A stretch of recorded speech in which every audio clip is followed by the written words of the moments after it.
পশ্চিম মেদিনীপুর জেলার প্রাণকেন্দ্র, ইতিহাস ও ঐতিহ্যের সাক্ষী মেদিনীপুর রেল স্টেশন। ব্রিটিশ আমলে 1901 সালে প্রতিষ্ঠিত এই স্টেশন পূর্ব ভারতের অন্যতম প্রাচীন রেলপথগুলির গুরুত্বপূর্ণ অংশ।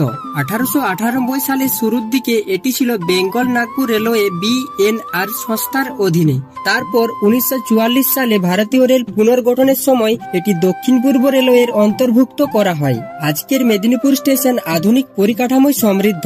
ইলেকট্রিফিকেশন, প্ল্যাটফর্ম সম্প্রসারণ ও নতুন ট্রেন সংযোজনের মাধ্যমে যাত্রী সেবায় এক ধাপ এগিয়ে। প্রতিদিন হাজারো যাত্রী যাতায়াত করে এই স্টেশন দিয়ে। কেউ যায় কাজের খোঁজে, কেউ ঘুরতে। এই রেলওয়ে স্টেশন আমাদের সমগ্র মেদিনীপুরবাসীর গর্ব ও ঐতিহ্যের প্রতীক। কলকাতা, পুরী, ভুবনেশ্বর, টাটানগর, বিশাখাপত্তনমের মতো গুরুত্বপূর্ণ শহরগুলির সাথে সরাসরিভাবে সংযুক্ত এই রেলপথ। কালের স্রোতে সবকিছু বদলে গেলেও মেদিনীপুর রেল স্টেশন তার ঐতিহাসিক গৌরব আজ